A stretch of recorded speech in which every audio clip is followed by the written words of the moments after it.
Hi everyone, it's your third Matchbook Racing podcast of the week, and it's tying up Goodwood for you. We're going to be looking at the last couple of days. Charlie Poste and I guiding you through all the action. We'll also have a bit of Newmarket joining in, a couple of races from there on Saturday. And the feature, of course, punting-wise, is the Stewards Cup. We've got some open sprint handicaps on the Goodwood card, so too on tomorrow's card. How have you enjoyed the action so far, Charlie? Yeah, I've really enjoyed it, Tom. I was down there on Tuesday on track, and there's some top quality race, and then seeing Paddington yesterday was brilliant. As in Ryan Moore saying nearly the best horse he's ever ridden, which I thought was praise indeed. So that's been some really good stuff. Yeah, no, everyone's like, really? Really? Yeah, Yeah,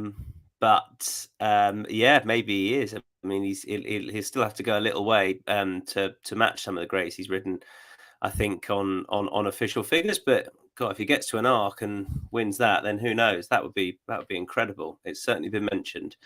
You did well to avoid the track yesterday as well, because it was lashing it down. Unreal stuff. I think. What are you thinking ground wise for the last couple of days? Tacky. I think it's going to be tacky, hard work. Yeah, I mean, I think there is a bit of rain about again on Saturday, isn't there as well? So, I mean, definitely with the prep I've been doing, I've been looking for soft ground horses 100%. There is, if they get more rain, it'll come on Saturday, so that's worth bearing in mind. But yeah, it could be. I think all in all, soft ground, easy ground is what you're going to be after. A reminder to like and subscribe, as I tell you at the start of each and every podcast, because it makes it easier for you to digest all of our content. It helps us and it helps you. So if you're a regular listener or viewer, please do like and subscribe. Goodwood Friday, we start off with the King George Qatar Stakes. Prices are as follows, with Highfield Princess at 1.91, Equality is 7.5, Ladies Church is 12.0, Equilateral is 15.0, as is Markarova. Bigger price is the rest. Charlie, I think she's a really fair price. She's so much better than these. I think the 5 here should just about be ideal. She's won on soft. She's won on good to firm. I know she's yet to win this year, but she's run with great credit on each of those runs. Probably the last one was the slightly, almost the most disappointing I thought of the lot, because she had excuses over the 5 in the King's Stand. But that was just 4 days after the run in the King's Stand last time. So honestly, I think she's just about bomb-proof here, and I think 1.91 is very fair. Where are you looking for a bet? Yeah, I completely agree with you. And then I was looking through for a lay, and you're looking at her, and like you say, she hasn't won this year, but she's ran far from bad, and this doesn't look a deep race. I thought there were plenty of them, again, wouldn't appreciate the soft ground conditions. So for me, I was definitely not wanting to take her on, but I was looking for something a bit more value than going with her at 1.9. And I came down with White Lavender, 21.0. Carl Burke and Clifford Lee had a winner already today. They're also flying along, and she's ran some really good races, including winning second in the Abbey last year at Longchamp. Seems to have a real liking for the French track, but also has a real liking for slower ground. And she ran well when she won there in May, again on very soft ground conditions. And I just thought at that sort of price, in a race where there were plenty of these that I thought wouldn't enjoy the conditions that they're going to meet underfoot, that she might just outrun those odds. And if she ran up to the level of that narrow defeat by the Platinum Queen, I thought 21.0 is quite a big price. Yeah, 21.0 winning place for Charlie, but not against Highfield Princess. And at 1.91, I'm very much with her. And she'll take all the beating in the feature on the Friday. The 150 kicks off the card. It's the traditional staying handicap, where they run past you in front of the stands, then turn back on themselves. Calling the Wind is at the top of the betting. Off the back of that, Northumberland Plate Success is 6.0. Typewriter is 9.0. Robert Johnson is 10.0. Agagio 11.0. 13.0. And Bigger the remainder, with Law of the Sea, Charlie, who is 13.0. Yeah, again, a really competitive race, and with the trip as well involved, that you're going to want to stay very well in this contest, 2.5 miles around Goodwood. So I just thought Law of the Sea was interesting. He ran very well in the Chester Cup, which you could argue. I mean, there was a few of them on that day that you could argue and maybe slightly unlucky, but showed he handles soft conditions well, shows he handles extreme trips as well. Then ran well at Haydock. And ran great behind a horse of no name at Ascot. the race at Newcastle behind Calling the Wind was disappointing, but he was struck into, so there were excuses there. In Williams have been in and out, but they've been having a few winners recently, and I think he's won this race twice in the last 10 years as well. So I thought Law of the Sea was interesting, and again, a win and place angle at 12 or 13.0, Tom.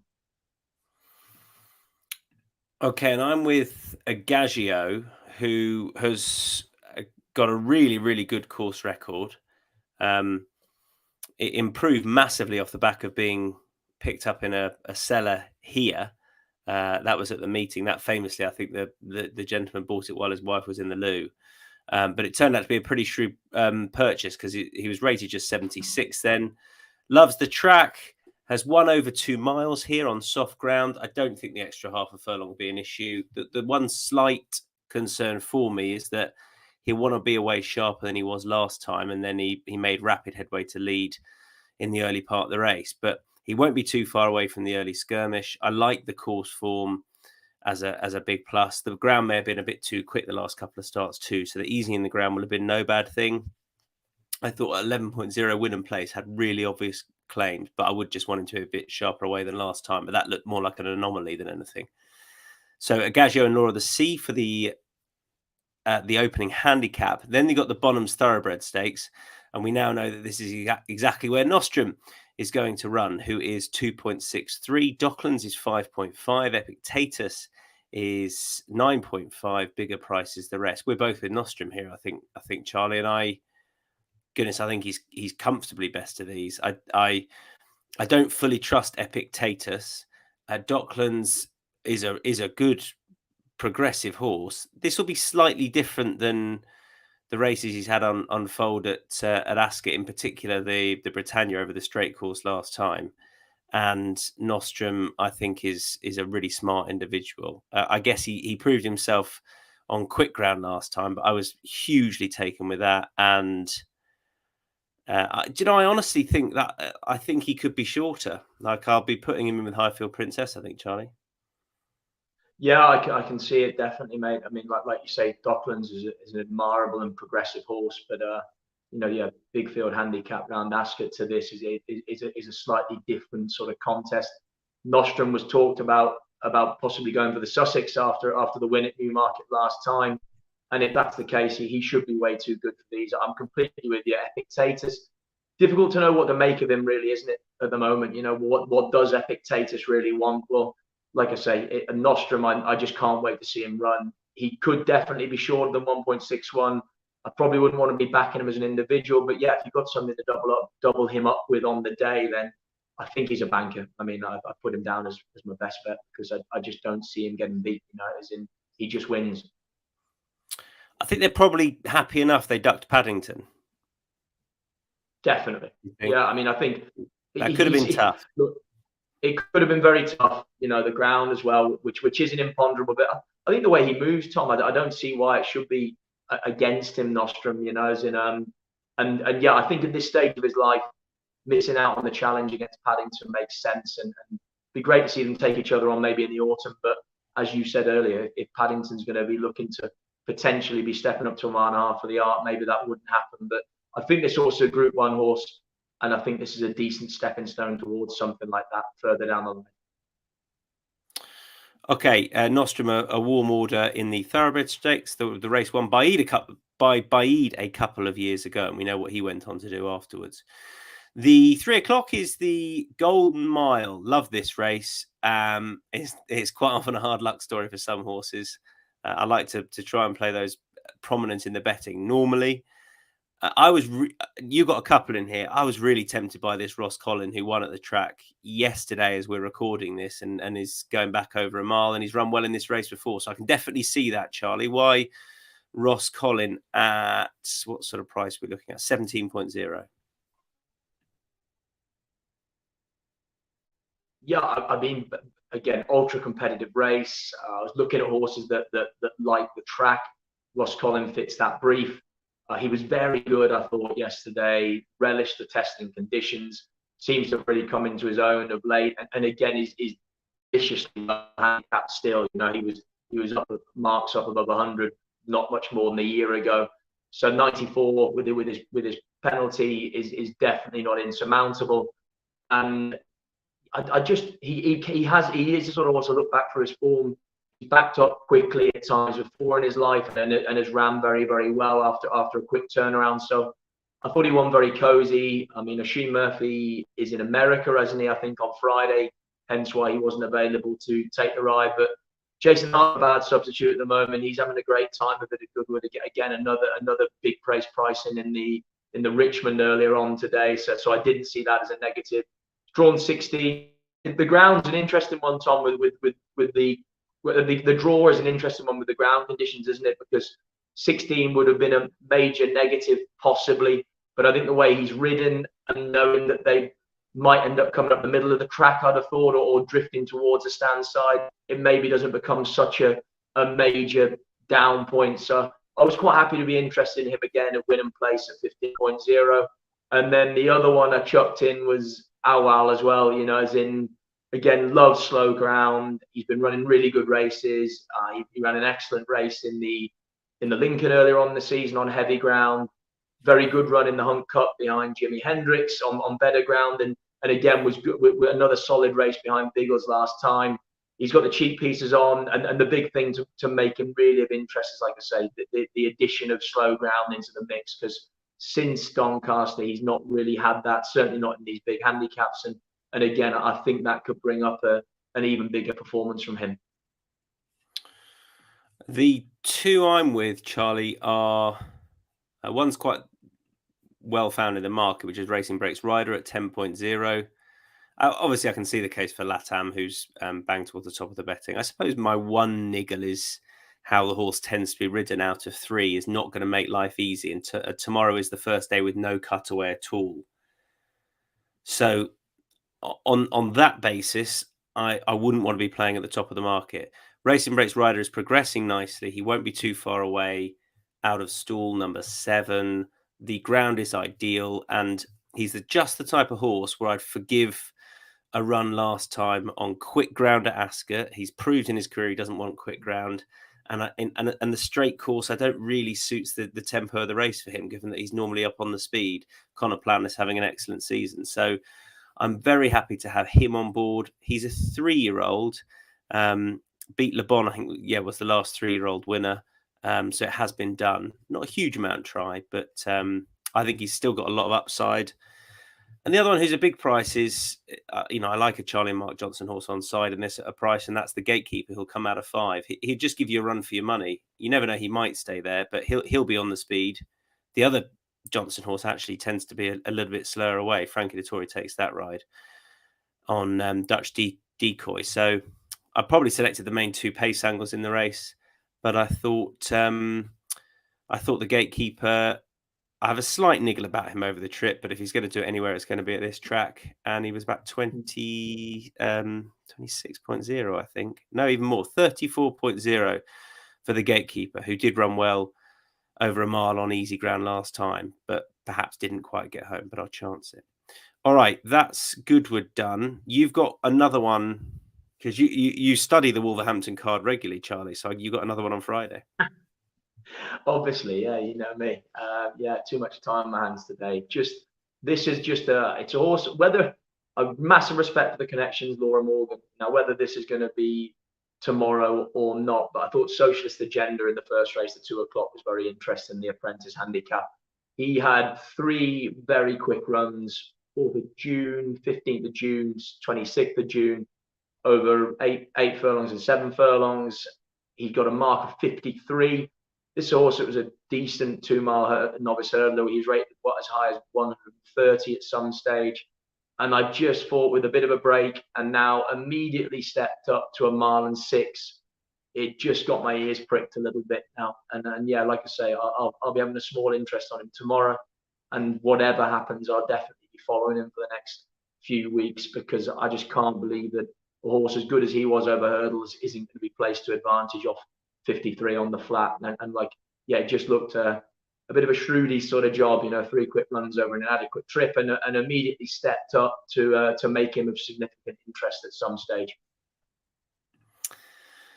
Okay, that is Socialist Agenda, who runs in that 2 o'clock at Wolves. The Matchbook Zero Friday long shot, we've got one for each day. It's normally the biggest price we put up on the day. Don't forget Matchbook Zero. Market goes live 10 a.m. each day, and there's zero margin, zero commission. So you're almost certain to be getting better odds than you will anywhere else because of the nature of the exchange and the fact that Matchbook Zero has zero commission for you to pay on your winnings. So well worth heading over and taking advantage of. Mine is Racing Breaks Rider in the mile for reasons I've already given. And Charlie? Yeah, Law of the Sea for Ian Williams, yeah, in the 2.5 mile race. The 4:10 is where my best lay comes in. And that is Hamish, who was 1.9. That's in the Glorious Stakes. I was with him last time, and there was a few non-runners in the race. He shortened up a good bit, and he won by a head. I don't know. Off the back of that, he just worries me at this track as well, where he hasn't won. I don't know if he's actually run here, but coming back to a mile and a half here, I thought that was just enough of a doubt based upon what he did last time, where he doesn't do much quickly. He kept on really well that day, and I think a mile and a half at Goodwood is just a slight concern. I suppose the worry is the chief market rival is also trained by William Haggis, and Mimic You, the filly who runs for John and Thady Gosden, I don't really trust her. But 1.9, I'll take Hamish on over a mile and a half at this track where he hasn't run before. The best bet, best bets time. I am going to stick up Highfield Princess at 1, but 2 odds on shots from us, Charlie. It's disgraceful, really, but the double or play odds against Highfield Princess for me. Yeah, Nostrum for me. Like you say, it's completely filthy, but yeah, double them up, and then hopefully that'll pay something a bit better than they would as individuals. Yeah, absolutely. Highfield Princess and Nostrum. Okay, Saturday we go, and to the Stewards Cup. I'll get prices up when we mention the horses we want to back. We've done the draw earlier on today. And who are you with, Charlie? Yeah, I came down with Ali's Dancer for Kevin Ryan and Neil Callan. I must admit, I was premature, so the draw's gone up now too. I don't know whether that's going to be good, bad, or indifferent. Tom, you'd have more of an idea than me. Well, what I can tell you, is worth saying. I spoke to the clerk of the course just before it, and he basically said the stands rails, so the high numbers, the stands rails knackered because that's where they raced yesterday. If they race up it today, he said by Saturday you wouldn't want to be anywhere near it. But either way, it's pretty trodden ground. And then everyone wanted to go stands rail, so I don't know. It is.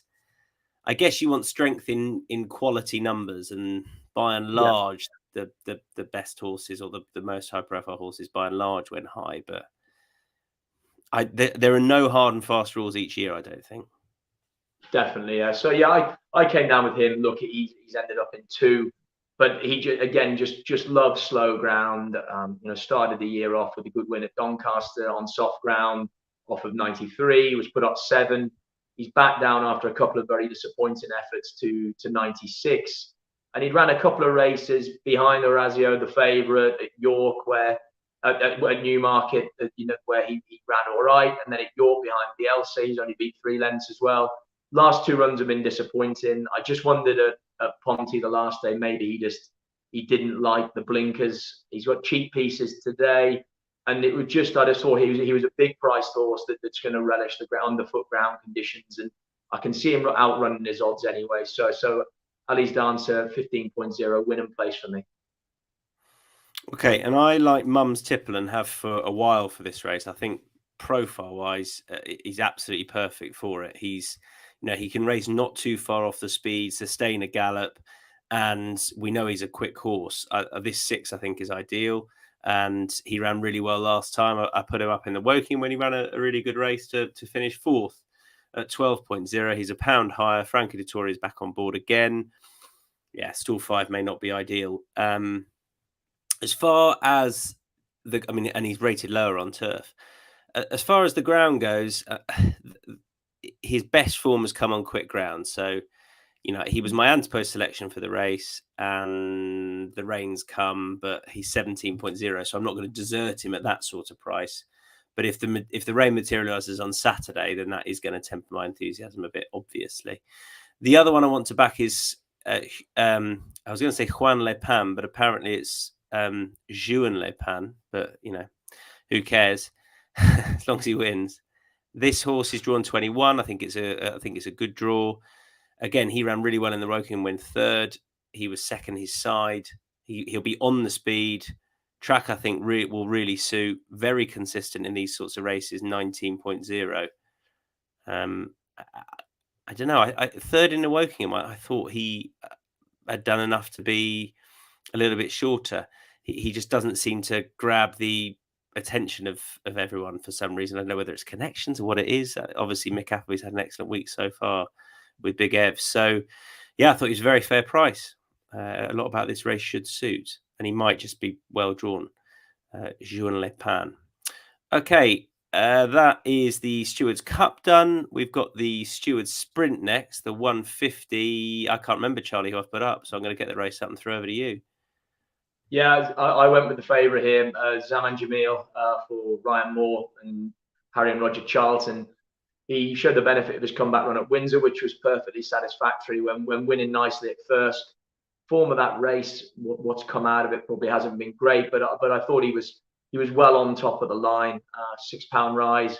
He's only a 3-year-old, and he just looks like the sort of horse that's really sort of progressing. And Ryan Moore I thought was a really interesting booking too. I think he's got a 29% strike rate for the yard, 6 winners since they've been training as a tandem. Ground is slightly an unknown, but again, he's by Invincible Spirit, and he's plenty of slow ground performers. I don't see the ground as being a negative for him. It's not that he's ever ran poorly on it. He's just never really had to go on ground this testing. But I thought in a race full of exposed horses that this 3-year-old looked like he had plenty of upside and was very much on the upgrade. So yeah, Zaman Jamil for me. I'm with a horse who's got really good course form, including when winning here last year. Won off a mark of 85 and manages to rock up off a mark of 83. In fact, then came back and ran for a lesser race at the end of August and was the beaten favourite on that occasion, but ran really well. Look, maybe it was the ground, but he's just very consistent over course distance. I think it's interesting they reached for a tongue tie because he didn't finish off brilliantly last time. Who was on board last year? Tom Markham was on board last year, and they got Ross Orion for the ride, who's riding great at the minute. It'd be interesting draw-wise here. Well, I guess we don't really know, but it can shape what happens in the Stewards Cup. He's drawn 4, but quite like him with a tongue tie on many a star at 13.0. Just a shame there aren't a few more runners, Tom, isn't it? Like from a point of view of getting a bit of a barometer of the draw, like 14 of them, if they all race down the centre, we're kind of none the wiser maybe. But I know exactly what you mean. Yeah, it's been like that. There's been a few sprint consolations that haven't filled. It's weird, isn't it? I'm sure it was like that last year. Yeah, I think you're definitely right. Last year he beat, just for the sake of accuracy. Yeah, he only beat. There were only 12 in it last year. So it's a strange one. The mile 6 handicap, we agree, and I'm excited by this horse. This is the 225. Sweet William rocking up at 4.0. I thought he smashed them up last time in a good race at Newbury, and has only gone up £7. Like that is fair enough. I thought really liked what he did. Slight concern about is the ground, because he's never run on ground that's going to be soft by Saturday afternoon, or is soft, and there's rain around to keep it at that. But that aside, I would be surprised if he's not the best handicapped horse in the race, Charlie. Completely agree, and I'm pretty sure the last day at Newbury they did have rain, as in the ground. It was on the slow side. I'm almost certain it was when he won impressively. You get the impression he's obviously a bit of a boy, this lad. I think he's quite tricky the first day he ran, and whether the blinkers are there to bring him focus, but certainly the step in the handicap company in addition of blinkers has shown him to be a very, very progressive animal. They were talking the last day about Ebors and the need for maybe another penalty to try and guarantee getting in that sort of race. And yeah, I thought here against plenty of very admirable horses, but exposed, as in we know what most of them are. This horse has got loads of upside. I wondered, he could end up being a group horse, I'd have thought, at some stage along the way, and certainly has a pedigree, see the stars, that he should keep on improving. And yeah, I thought 4.0 was seriously good value. I don't see a downside to that at all. Unsurprisingly, he's got an entry in the Ebor. I've just checked the weather for Saturday. It looks brutal. Yeah. Are you there on Saturday or not? I'm doing our morning show, and then I'll be getting out there if it's going to be like that. Like, honestly, Yeah. like, it sounds bad, and you want to be careful on TV of just banging on about the weather. But when you're at a place like Goodwood and you're so exposed, and it's just blowing a gale and peeing it down, it's like it's hard to focus on anything else. Just like, this is grim. Yeah. Anyway, Saturday looks fun, so we'll Yeah. see. That's punting wise, it's just in the back of my mind because it shifted things pretty quickly yesterday. The Lily Langtree sees free win top of the betting at 2.2, River of Stars 5.0, Time Lock 6.5, bigger prices the rest. I'm not too confident on anything here. They have gone with free wind, but I put up Time Lock last time, and I'm interested you've gone with her because I've just sort of run out of enthusiasm a bit with her, Charlie. Yeah, I actually went back through this, and I remember you did put her up, went behind Poptronic. I mean, she didn't run bad then. She just looked like a filly at the moment that kind of lacks a gear at the end of the race. You know, kind of lulls you in and then just keeps on. And it was purely because of the addition of another 2 furlongs, the mile 6 trip, and some properly slow ground. I mean, again, she out of a Jibawi mare by Franco. I'd have thought that she should handle it, and maybe she just wants an out and out slog. That was the reason. I thought free win was very solid. Again, we're talking out lays. I was looking through and thinking, well, you can't really take her on at 2.0. You know, it's a pretty fair price. She on form, she's by far the best of these, but I didn't really want to side with her at that. And yeah, I just thought at 6.0, you can nearly have her a little bit win and place. As we've got 8 runners. I just and purely because of up to a mile 6, and what I'm imagining, I was working on proper slow conditions by this time on Saturday, and a slog maybe is exactly what she wants. Yeah, I won't be steaming in at that price. I think she'll win. I to be honest, I don't know if I'll back her now. Just looking at what it could be really testing. I'll be holding most of my bets until I see how much rain has arrived before the first. But particularly with her short price, top of the betting, up and up. I mean, I think the ground was too quick for her probably at Ascot. I think a few felt that she was disappointing. Like, I think she's up to that grade against the boys, but back against her own sex, I think a mile 6 ideal for her. But that possible ground is just tempering my enthusiasm. So I'm going to officially the way I'll describe that is free wind, as long as there's no heavy in the going description. 205 at Newmarket next. Say again. We'll let you have it. Yeah. I'm just sitting on the fence, Charlie. Sitting on the fence. 205 at Newmarket is a fillies handicap. I haven't got a bet here. Say hello to blow my own trumpet. I did put her up to win it at Newmarket last time. And I do really like her, but crikey, she's got a big old rise for that. And I don't love her drawn on a wing, so which is going to be towards the centre of the track where the stalls are. So I'm just going to sit it out, Charlie. What do you think? Yeah, and as I said, mate, if you were on at the price you were, like you say, when you put her up at Newmarket, you don't need to be chasing it up at 4.0 like she might be on Saturday. I came down with Woodhay Wonder, stepped up a lot on debut effort, winning pretty readily at Newbury. Then ran okay behind Persian Dreamer in a very small field, Group 2. Was stuck out on the wing as well there, lugged away, didn't really look that comfortable.